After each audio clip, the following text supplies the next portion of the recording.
헤드라인 데이터만 딱 봤었을 때는 네. 대단히 안 좋은 것으로 볼 수가 있는데 뭐 인플레도 못 잡고 네. 이러는 거 아니냐인데 네. 나머지 것들을 봤었을 때에는 이거는 노동시장에서 추가적인 완화가 지속적으로 나타나고 있다로 읽힐 수 있는 거거든요. 인디드라고 해서 민간 구인 사이트, 노동통계청에서 발표하는 구인하고 비교를 해가지고 네. 자료를 나타내 봤는데 그래서 파란색이 민간인 인디드에서 나오는 자료거든요. 우하향하고 있는데 노동통계청의 구인 자료는 올라가 버렸다라는 거죠. 구인 쪽에 이번에 나온 데이터하고 민간의 데이터하고 방향이 왜 다를까? 이 모든 자료들이 계절 조정치를 거치게 되거든요. 최근 한 1년 동안 계속 계절 조정치 얘기를 수시로 드리는 것 같아요. 네. 이런 게 왜 발생을 하냐면 코로나의 특성이 있어요. 그리고 또 하나가 응답률이 너무 낮아졌어요. 응답률이 내려가다가 겨우 최근에 들어와서 약간씩 올라가고 있거든요.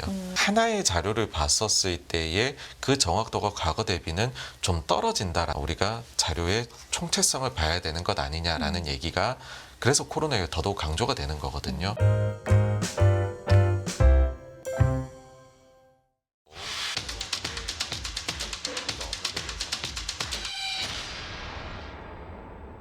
네, 86번가 정광우 대표 나와 계십니다. 안녕하십니까? 네, 안녕하십니까. 네, 연휴가 좀 길었는데 네. 연휴 바로 직전에 뵙고 또 연휴 직후에 뵙고 저는 반갑습니다. 네, 잘 지내셨죠? 네, 뭐 연휴가 좀 이제 그 사이에 사실 자산시장이 좀 좋았으면은 모르겠는데 그러게요. 또 좋았다가 또 간밤에는 또 안 좋아져가지고서 아무래도 한 일주일치 밀린 이야기를 좀 이렇게 쫙 정리를 해가지고 좋습니다. 드려야 되지 않을까라고 네. 생각을 합니다. 그래서 오늘 자료를 좀 많이 예, 가지고 예. 오셨습니다. 부지런히 네. 좀 가보겠습니다. 어떤 얘기부터 해볼까요? 네, 일단 간밤에 나온 구인 보고서부터 봐야 될 것 같은데요. 일단 시장이 부정적으로 반응한 이유는 뭘까라고 했을 때 구인이 예상치를 상회했기 때문입니다. 뭐 앞서도 그 유선아님께서 말씀을 해주셨지만은 지금 노동시장의 이 타이트함 이게 좀 없어져 줘야지만이 물가가 내려올 수 있지 않을까 안정적으로 이런 생각을 하거든요. 특히나 이게 최근에 좀 더 강조가 된 이유는 뭐냐 하면 파월 의장이 잭슨홀 연설 때도 그랬었고 또 다른 연준의 위원들도 공통적으로 이야기하는 것이 노동시장의 타이트함이 최근에 들어서는 물가에 미치는 영향이 더욱 커진 것 같다라는 겁니다. 요 이제 자료를 봐주시면은 위에 있는 파란색 그 노동시장의 타이트함이라는 거는 이제 그 실업자 한 명당 일자리 구인이 몇 개가 열려 있느냐. 네. 그러니까 구인 숫자가 줄어들게 되면 요 타이트함이 내려오게 되겠죠. 근데 이번에는 반대로 올라가 버렸거든요. 그럼 밑에 보시면 빨간색 선이 소비자 물가 지수 상승률인데 아니 구인이 다시 올라가게 돼 버리면 물가가 올라간다라는 거냐. 뭐 이런 식으로 우려를 할 수가 있는 것이죠. 그렇죠. 그래서 실제 이번에 이제 어떤 숫자가 나왔냐 하면은 예상치가 전월 대비해서 조금 내려갈 걸로 봤었는데 오히려 전월 대비 많이 올라가 버리는 예상치도 훨씬 뛰어넘고 전월 대비로도 올라가는 이런 그림이 나왔습니다. 그러다 보니까 앞서 그 노동시장의 타이트함이라는 것 자체가 구인의 실업으로 나눈 거잖아요. 요 비율도 원래 예상치였던 880만이 나왔다라고 하면 이 비율이 1.38이 됐을 겁니다. 근데 이번에 오히려 증가하는 걸로 나오면서 1.51.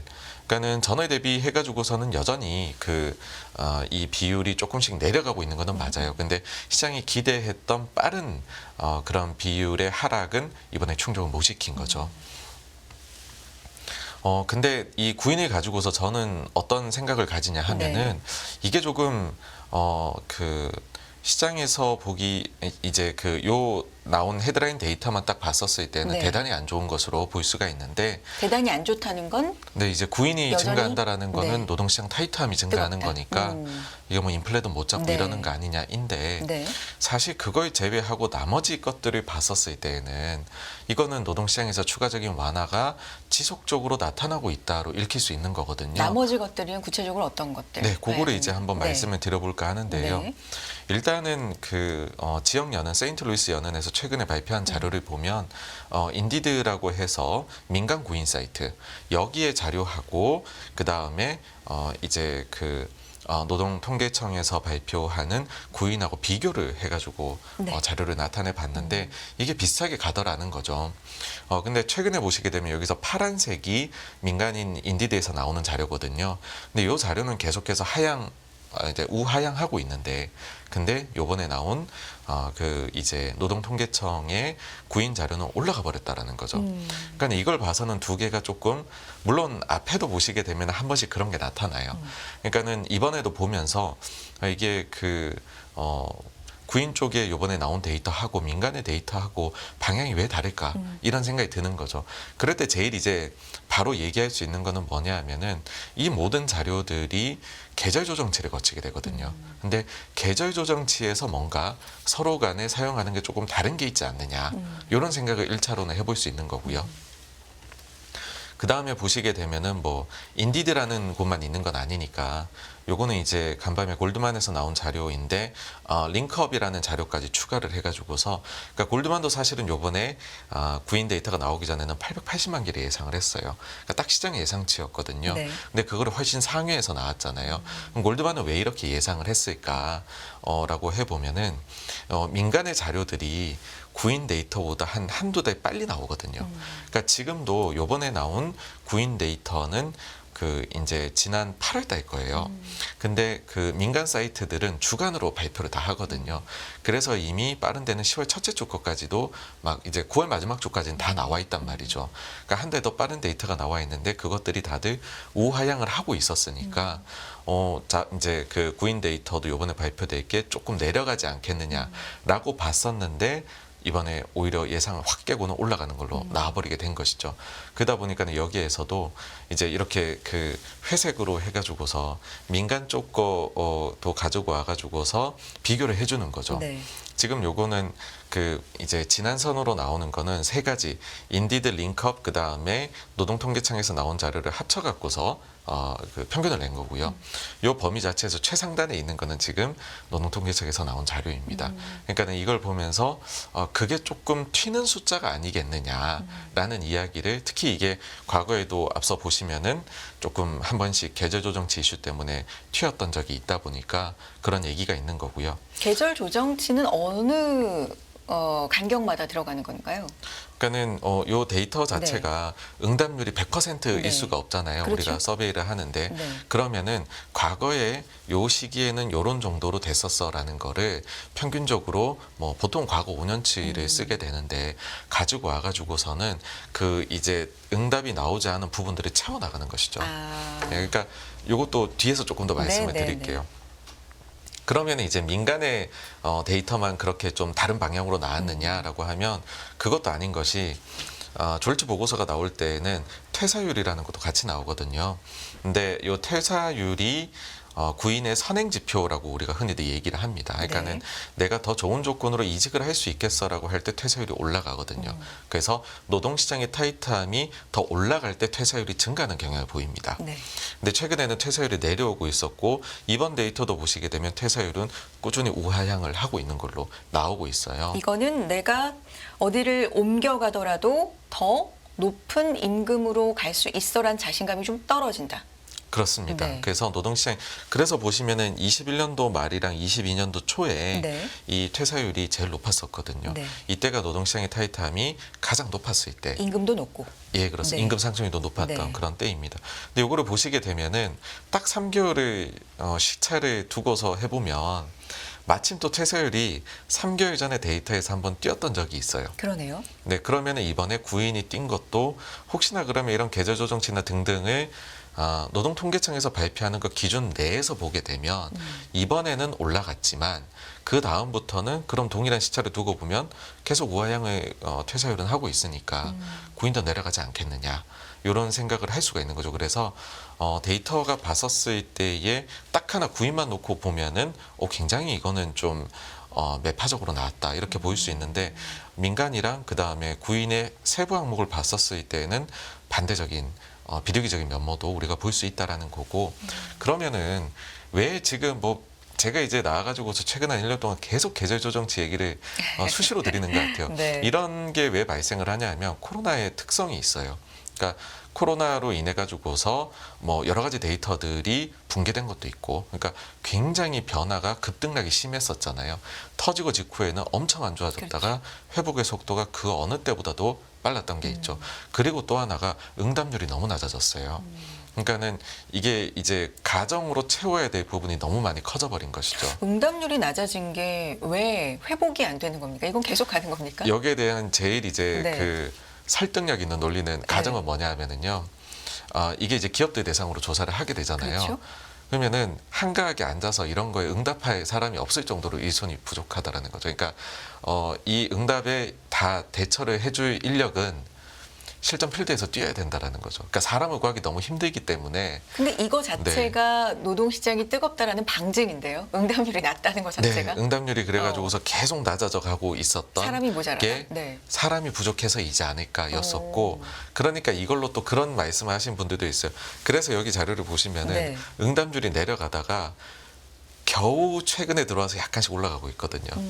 그러니까는 요 부분이 조금의 완화를 나타내는 것 아니냐 뭐 이런 얘기도 하기는 해요. 근데 과거 대비해서 엄청나게 낮아져 있죠. 그래서 하나의 자료를 봤었을 때의 그 정확도가 과거 대비는 좀 떨어진다라는 생각을 이제 데이터를 분석하는 사람들은 하는 거고 그러다 보니 한 가지만 놓고서 우리가 분석을 하지 않고 그 세부 항목이나 민간 발표나 다른 데서 나오는 것까지 종합적으로 봐야 되나. 그러니까 사실 지금 고용 데이터 같은 경우도 뭐 지금 당장 이번 주에 ADP 자료 나올 네. 거고 또 그 BLS 자료가 금요일 날에 나올 테니까 그런 것까지 우리가 자료의 총체성을 봐야 되는 것 아니냐라는 얘기가 그래서 코로나에 더더욱 강조가 되는 거거든요.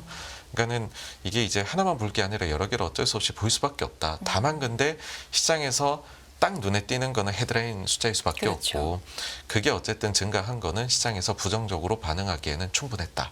요렇게로 일단 구인에 대해서는 말씀을 드릴 수가 있을 것 같아요. 구인을 이렇게까지 보는 건 어쨌든 금리 아니겠습니까? 시장 금리가 이 정도 구인이 아직도 뜨겁고 탄탄하고 잘 나오면 높은 금리로 오랫동안 될 수 있겠구나를 더 뒷받침해 주는 게 핵심 아닐까요? 어떻게 보십니까? 그래서 맨 처음 보여드린 게 노동시장의 타이트함과 인플레이션이 최근 들어와서는 더더욱 상관관계가 높은 것 같다라는 얘기가 그래서 맨 처음에 시작을 하는 거거든요. 이제 최근에 연준의 분위기를 보면은 그러니까는 지금 인플레이션의 구성 요소가 이번에 있었던 거대한 인플레이션이 무엇 때문에 왔느냐 여기에 대한 원인 파악을 뭘로 얘기하느냐에 따라서 이 사람이 비둘기인지 매인지를 우리가 나눌 수 있거든요. 가령 예를 들어 가지고서 노동시장 때문이었던 것 같다. 이거는 어디서 기인을 하냐면 공급의 영향이 컸다라고 얘기를 하는 거예요. 그렇게 얘기를 하면은 비둘기적인 성향을 가졌다라고 얘기를 할 수 있고요. 네. 그게 아니라 뭐 커머더티 가격의 상승이라든지 아니면은 돈을 많이 풀어가지고서 수요가 자극이 많이 되었다. 수요 쪽의 얘기를 많이 하게 되면 이거는 매파적인 네. 얘기로 넘어갈 수 있는 거죠. 왜냐하면 이러면 최근에 뭐 유가가 올라간 거나 여기에 대해서 연준이 대응해야 된다. 이렇게 나올 수 있는 거고 그렇죠. 그게 아니라 우리는 공급 쪽의 문제였어라고 하면 공급 쪽은 공급망도 그렇고 그다음에 일자리도 그렇고 노동시장도 좀 완화가 되는 것 같은데라고 해버리면 금리 더 안 올려도 되지 않을까 이렇게 나뉘는 거거든요. 그래서 지금 보시게 되면 FOMC 회의가 끝나고 나서 비둘기파 매파들이 나와서 마구 이야기를 하고 있어요. 특히 지난주 한 중반까지는 매파들이 집중적으로 나와서 얘기를 했었습니다.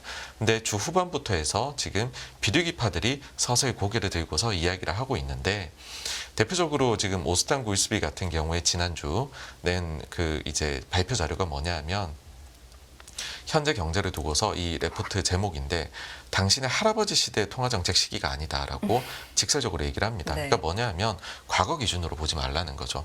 대표적인 게 과거 기준으로 보면 인플레를 낮추기 위해서는 실업의 급격한 증가가 필연적이다라는 게 전통적인 시각인데 이거 잘못되었을 수도 있다라는 거죠. 그러면서 이번에 인플레 사이클이 크게 온 거는 공급이 미친 영향이 컸을 수도 있는 것이고 그러면 공급이라는 게 공급망 교란, 노동시장 공급 부족일 수 있다라는 이야기를 하는 것이고요. 그렇게 봤었을 때에 특히나 우리는 그러니까 연준 입장에서는 장기적으로 안정을 꾀해야 된다라는 목표로 봐서는 단기적인 임금의 상승률에 집중하기보다는 기대 인플레이션이 어떻게 바뀌어 나가는지에 초점을 맞춰야 되는데 지금은 과거하고 달리 기대 인플레이션이 잘 고정되어 있다라는 거를 자료로 냈어요. 네. 한번 봐주시게 되면 이게 이제 장기 그 기대 인플레이션 관련된 자료인데 우리가 지금 비교를 많이 하는 게 1970년대잖아요. 근데 70년대 보시게 되면 기대 인플레가 엄청나게 올라갔었다라는 거죠. 근데 지금은 조금 올라가다 말았다라는 거예요. 그러니까 과거 대비해 가지고서 인플레가 그렇게 재차, 3차 발생할 정도의 기대 자체가 발생하지 않았고 이거는 과거하고 다른 점인데 아마도 이번 인플레 발생 요인이 그 공급적 요인이 크기 때문에 그런 것이 아닐까라고 생각하는 거고요.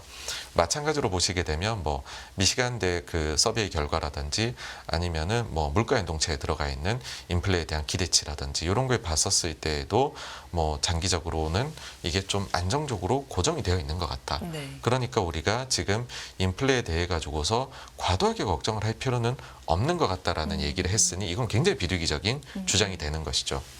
또 하나 나오는 것이 지금 뉴욕 연은 총재인 존 윌리엄스입니다. 존 윌리엄스가 지난 금요일에 요거를 이제 발표를 한 건 아니고 자료를 냈는데요. 당초에 이게 약간 이제 그 에피소드가 있어요. 그러니까는 요 인사가 원래 그 좀 비리기로 좀 분류가 되어 있는데 금요일에 원래 연설을 하기로 일정이 잡혀 있었거든요. 네. 근데 그게 갑자기 하루 전날에 긴급한 가족 사정으로 인해 가지고서 취소합니다. 라고 하니까 일각에서는 이게 비둘기파가 할 말이 없으니 떠나는 거 아니냐라는 얘기도 나왔는데 그 그래요. 시간에 네. 레포트를 딱 올렸거든요. 네. 근데 그 내용이 인플레이션에 대해서 양파 껍질에 비유를 한 겁니다. 그러니까 세 겹의 양파 껍질이 있는데 제일 바깥에 있는 게 움직이기 쉬운 거 원자재, 목재, 철강, 곡물, 원유 같은 커머디티 가격이다. 그다음 가운데 있는 게 상품인데 가전제품, 가구, 자동차 같은 것이고 제일 안쪽에 있는 게 끈끈한 건데 이게 주거나 서비스이다. 이렇게도 나눠서 설명을 해요. 그러면서 보시게 되면 그 지금 가운데 있는 거 상품에 대한 부분은 이것도 이제 뉴욕 연은에서 나온 건데 그 뉴욕 연은이 이번에 하도 이제 공급망 교란이 강하게 발생을 하니까 그거하고 근원 PC 물가에서 상품 물가하고 어떤 관계가 있는지를 나타낸 거거든요. 근데 그 공급망 압박 정도하고 그 다음에 근원 PC 물가의 상품 물가하고 4개월의 시차를 두고 그림을 그려보니까는 거의 비슷하게 흘러가더라는 겁니다. 네. 그러니까 여기서 이제 얘기를 하고자 하는 바는 딴 게 아니라 이번에 상품 쪽에서 인플레가 온 거는 딴 게 아니라 공급망 교란 영향이 가장 컸던 것 같다라는 얘기를 하는 거거든요. 근데 지금 보시게 되면 그게 굉장히 아래 내려가 있어요. 오히려 과거 평균 대비해가지고서도 더 아래로 내려가 있거든요. 그러니까는 상품 쪽에서 디스인플레가 계속 나오지 않겠느냐 이런 생각을 하는 거고. 네. 그 다음에 주거랑 서비스가 끈끈한데 주거에 대해서는 파월 의장이나 구이스비가 얘기한 것과 동일한 이야기를 합니다. 그러니까 뭐냐 하면 새로 체결된 임대차 계약 데이터를 보면 앞으로 주거비 인플레에서 추가적인 디스인플레이션이 나타날 것 같다라는 것이죠. 그래서 주거 쪽도 좀 내려갈 것 같고 서비스 같은 경우 노동시장이 균형으로 돌아가고 있는 것으로 보인다. 그러면서 노동시장 불균형이 줄어들고 있는 신호를 수많은 곳에서 확인 가능한데 그러면서 데이터를 구체적으로 예시를 듭니다. 네. 첫 번째 퇴사율, 두 번째가 신규 채용 비율, 세 번째 구인 건수, 네 번째 임금 상승률이거든요. 여기에서 퇴사율, 신규 채용, 구인 건수가 바로 오늘 조이체에서 나온 내용들인 거죠. 근데 지금 구인 건수는 증가해서 다시 노동시장이 타이트해지나 싶지만 퇴사율이나 채용 쪽에서는 오히려 계속해서 완화되는 게 보이고 있거든요. 네. 그 다음에 이제 임금 상승률이 금요일에 남아 있는 거죠. 그러니까는 어떤 걸 보고 있는지 그 기준으로 봤었을 때의 노동시장의 불균형도 점점 해소되어 가는 것 같다라는 거를 사실은 좀 뒷받침해주고 있는 데이터들이 나오고 있는 게 아니냐. 결론적으로 보면은 통화 정책이 경제와 인플레에 원하는 효과를 내고 있다라는 긍정적 평가를 합니다. 네. 그러면서 양방향 위험 강조 이것도 하면은 비둘기거든요. 그러니까 양방향 위험이란 게 너무 금리를 적게 올려서 인플레를 다시 불러일으키기 위험. 반대로 너무 긴축을 많이 해서 의도치 않은 침체를 불러일으키기 위해 이 두 가지를 동시에 고려하겠다라고 하면 비둘기인데 네. 이 얘기를 결론에서 또 얘기를 합니다. 그러니까 지금 연준 내에서 아주 팽팽하게 나눠져 있고 FOMC 회의가 매파적이었다라면 지금은 최근 들어와서는 이제 비둘기들도 목소리를 높이고 있다. 네, 그렇게로 보입니다. 지금 비둘기들이 고개를 들고 있다.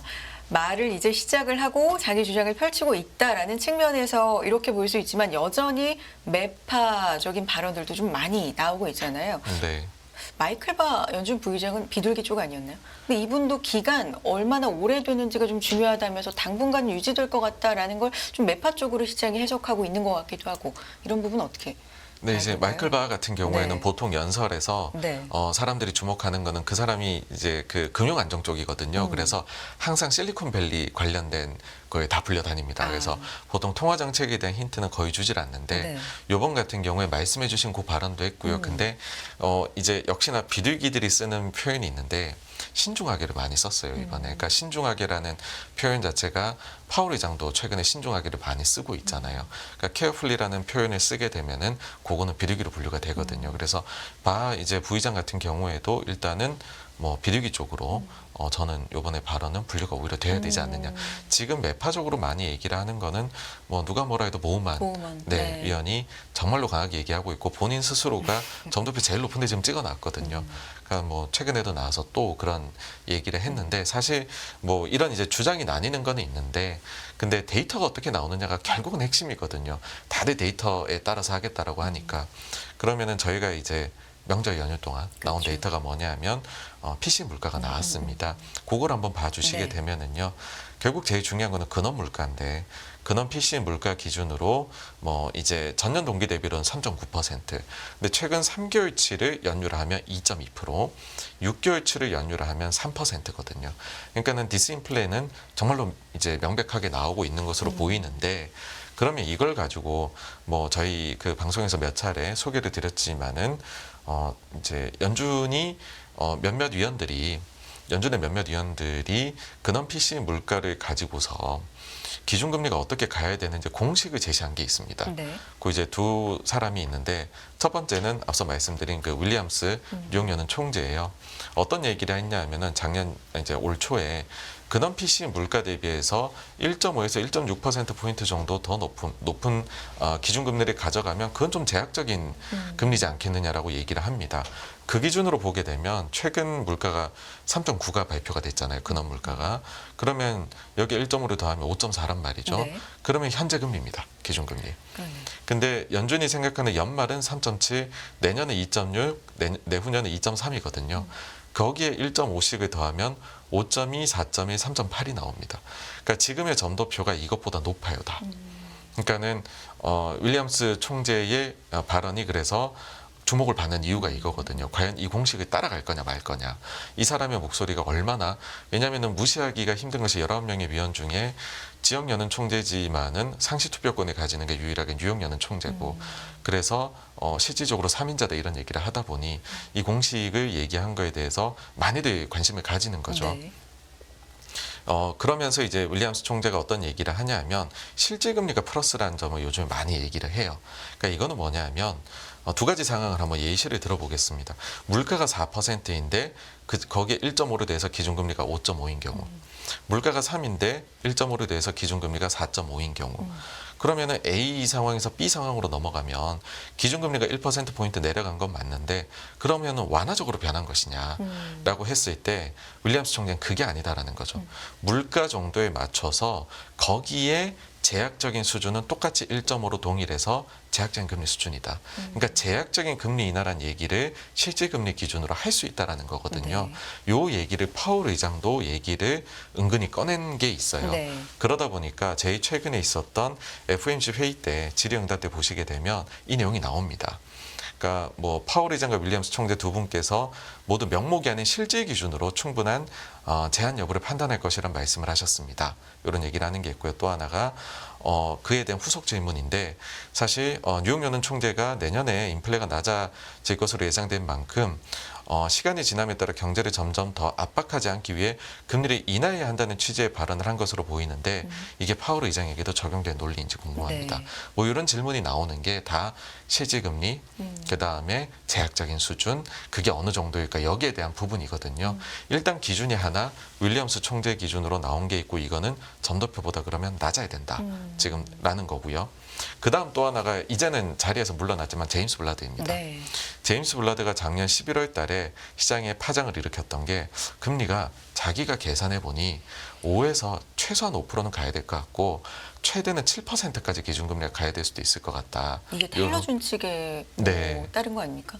네, 그렇습니다. 네. 그러니까 테일러 준칙을 네. 본인 기준으로 약간 수정해서 적용을 한 거거든요.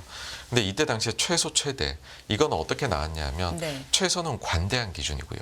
최대는 덜 관대한 기준으로 낸 거예요.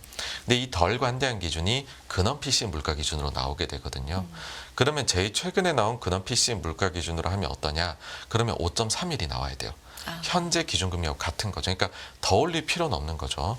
근데 연준이 예상하는 근원 PC 물가의 경로를 생각을 해보면 내년 그 다음에 쭉 갔을 때 비교를 해보시면 제임스 블라드의 덜 관대한 기준의 테일러 준칙에서 나오는 기준금리가 지금 점도표보다 많이 낮다라는 겁니다. 네. 그 다음에 이제 관대한 기준은 일단 뭐 말에서도 느껴지시겠지만 이거는 이미 엄청 많이 낮아요.